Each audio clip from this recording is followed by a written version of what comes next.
Welcome to Walker Tea Review. I'm Jason Walker, and I try to bring us together for tea tastings to introduce a tea, to kind of experience or introduce ways of steeping tea and kind of ways of enjoying tea as well. So let's go ahead and talk about a tea that we may not enjoy, but we're going to be able to steep it together, and that is a pu'er tea. Pu'ers originally come from China. I can't say I've heard of a pu'er that didn't come from China at this point, but there's still plenty of possibility for that kind of thing to happen. We've got our traditional Chinese style as well of steeping equipment here. The gaiwan, the lidded bowl, which was could have been used in a couple of ways. One, for individual use, you could actually, because you've got hot water in the bowl here, and with the lid here. So what you would do individually, you simply slide the lid over a little bit if you want to serve as a kind of strainer, and drink from the bowl itself, which is strikingly similar to a size and shape of a basic or very early teacup. The other way, of course, is what we're going to be doing today, and that's using the gaiwan to serve. So we're going to be showing a little bit about that. But let's go ahead and get this pu'er. Pu'ers are teas from Yunnan province, which is southwestern China, kind of near the Tibetan border. They are often pressed into cakes or pressed into shapes, and they go through a more unique prep processing where they are there's actually bacterial elements involved in this, kind of like just as with cheeses and wines, where there's an aging, there's a interaction, there's a live process going on that helps to shape and age the character of those elements, the wine, the cheese, and the pu'er in this case. Other things to note: some people will say pu'er, some people say pu'er. I generally I try to stick most often with the Beijing, the Mandarin, the standard language of China, and using pronunciations. R being the more standard, pu'er, more of a dialect, so that can explain why you get some of those differences there. I guess Beijing Mandarin is a dialect as well, but it's kind of the official dialect of the country. So we're going to let that steep for just a moment and talk a little bit about this tea. This is from GrandTea, and they are providing a sample here of a 2003 QingYunHaoPu is the name that we have here. 100 grams for $25, so it's got a bit of somewhat of a steep, well, not that steep, pretty moderate price range actually. It's from Yiwu Mountain, which is again in Yunnan province. There's a region called Xishuangbanna, and this can be associated with that as well. It's been gone through a traditional storage, meaning that there's going to be, let me check on this for just a moment. There's a higher level of humidity involved, and so teas like that are traditionally stored can have some of a earthy basements type of smells. So let's go ahead and talk a little bit more about the dry leaf and find out, one, if we have some of those smells available or present, I should say. I'm keeping an eye on this because it's getting very close. And yeah, actually, before I go too much further, I should stop and go ahead and pour that, and we can go ahead and proceed to the dry leaf afterwards. So let me go ahead and pour. You notice I'm using my middle finger and my thumb basically to hold the bowl. My index finger holds the lid in place, and I've slid the lid over to one side. So I've created kind of a strainer area to catch most of the leaves. A little bit here and there, smaller piece might flow through, but that's okay because we can kind of control that with our pitcher here as well. So let me set that aside. and go back to the dry leaf.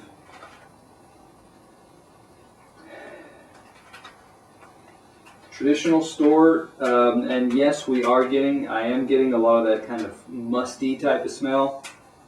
That's really the dominant smell. This is earthy pile of wet leaves in the forest, or kind of a damp wood resting in a basement kind of smell. So those are the dominant components there. Looking at these leaves, these are actually one.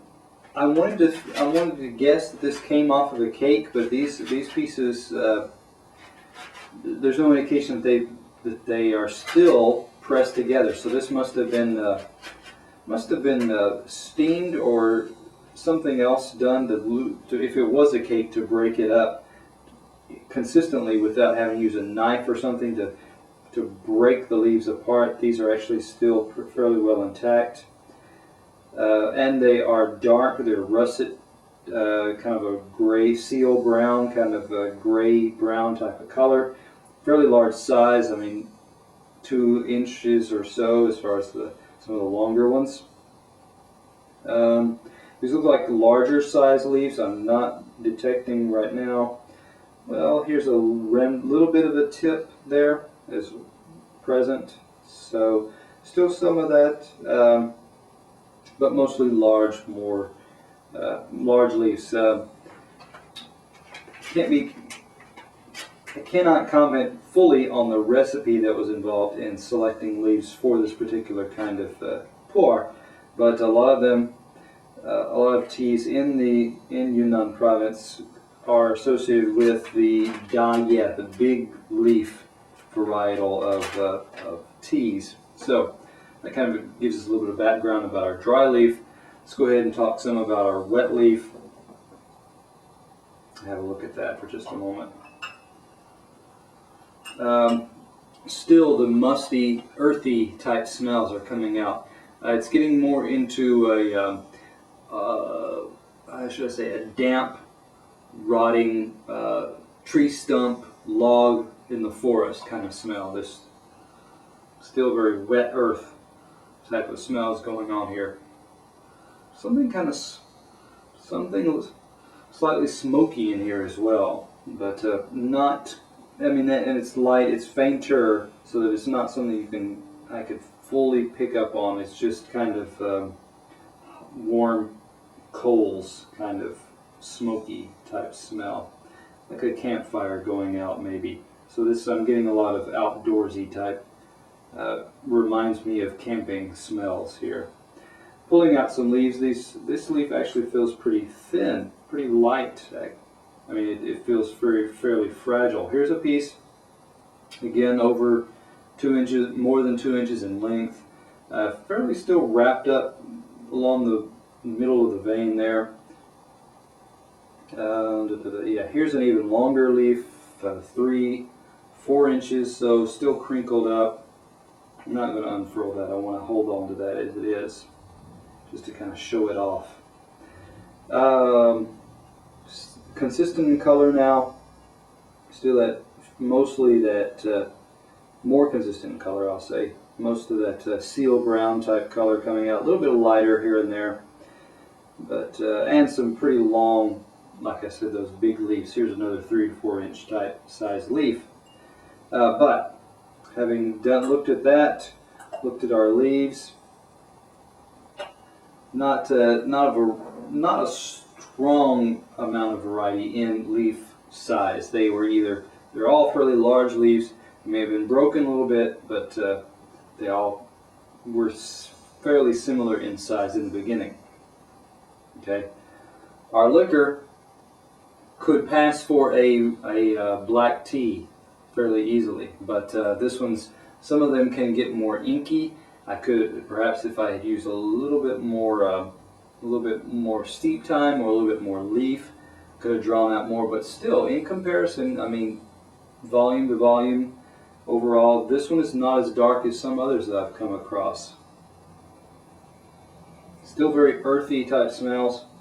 I'm getting some raw green bean type smell. If you just pick some green beans you've got the pods in your hand, and you're maybe on a summer day you're stringing those green beans by hand. Some of that kind of smell coming off of there. Let's give this a taste.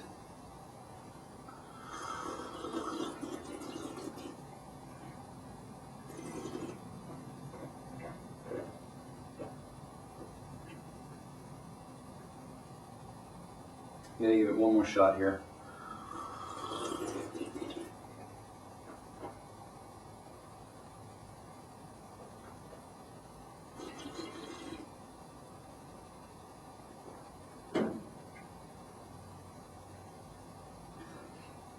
Things that hit me were that this one on the palate, on the mouth feel, were smooth. I mean, it wasn't thick, kind of chocolate syrupy by any means, but it wasn't watery either. It was a nice kind of light chocolate, hot chocolate broth type of texture to it. Not the taste, but the texture. Along with that, you are still getting some of those kind of earthy notes, and they're building up. Somewhat of the aftertaste here, and they hit at the top or at the front, and then towards the back, I just got a little bit of flash of a kind of a light, juicy apricot. So there's something that's kind of pulling out this slightly tangy, fruity sweetness component there as well.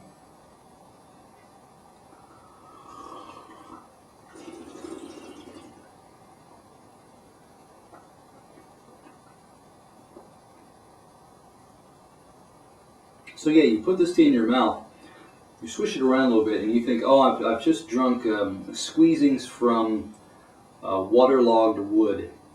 And then you let that pass. If you have the patience to let that pass, then you're kind of rewarded with, nice feel. I've got a smooth coating in my mouth, and it feels kind of juicy, like I've just drunk some apricot juice. And like I said, you get some of those flashes that say, if you had amnesia, 5-second amnesia, you might turn around and ask yourself, yo, did I just eat an apricot or a peach or something? Because there is something kind of slightly fruity, slightly fruit sweetness in there as well. That builds up towards the back. And those are the aromas, and I should say flavors, that are sustained. You're not just feeling like you're just trying to eat your grandmother's basement. So, looking at this tea as a whole, first off, there may be something. First off, you may be kind of put off by the, like I said, the dampness, the earthiness, the wet basement, the rotting wood component there. But when you push past that, or I should say, rather, maybe you want to learn to accept that, some of that, what lies underneath, again, is that kind of sweetness, that some of those early components from the leaf themselves, the biological processes going on in the aging there. I want to give this tea a 91. I think there's a lot of potential. I mean, there's a lot there in the texture and the nuances and the aftertaste that really just made this tea kind of sparkle. But on top of that, like I said, the pretty strong earthiness there at the front may put some people off. The other part was like we talked about, those nice leaves. We had some good looking leaves there. So overall, a tea that you would probably want to try if you really want to get into pu'ers and explore kind of broad areas of pu'er. Definitely something to explore. So come back, join us again at Walker Tea Review. See if there are other teas that you want to explore with me.